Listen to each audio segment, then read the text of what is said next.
I took my Apple Vision Pro into the factory and I was able to create some spatial computing of the production process of the Georgian oil paint. To be able to capture those scenes, it's enabled me to combine my use of spatial computing alongside the panoramic views of the factory scene. And I was able to then take stills and combine them in Photoshop to then execute a factory painting, which is a bit different to what I normally do, but also enabled me to really think about how I was going to tell the story from when it's made, paint itself, and into the production process of it going into the tubes, just really showing the magic behind what it's like to visit the Daler-Rowney factory as an oil painter and getting to see the whole journey of the paint that you use day to day.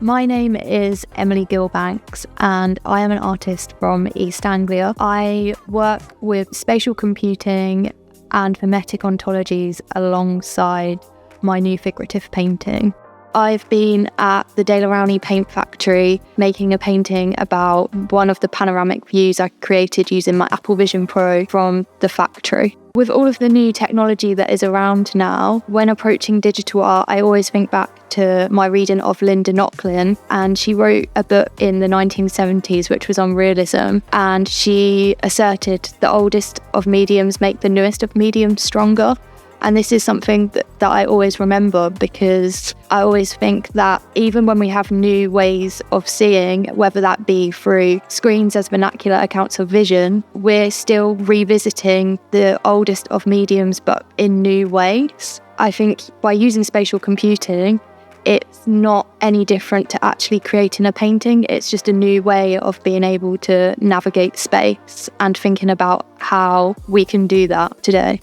I definitely think art and technology can come together in interesting ways, even if you just think of how to compose a painting from the physical vantage points that you can have from like drone footage, surveillance images. It opens up a whole new world of questions, even to look into an ethics of visuality and think about who and what you're painting and if you have the consent to paint what you are. The Georgian oil paints complement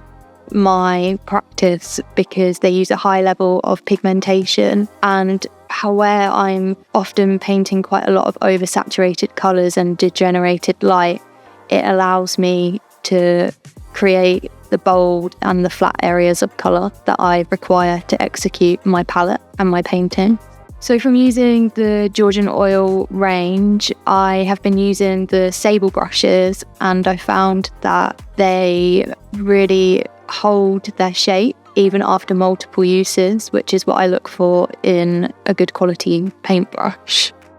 So during the Daler-Rowney residency, I have had an amazing experience because it's so magical as an oil painter to actually see where the oil paint comes from and to understand about the different machines and the different stations and the people who run those machines. It just gives you an insight into how the paint is made, all of the stuff that goes into it.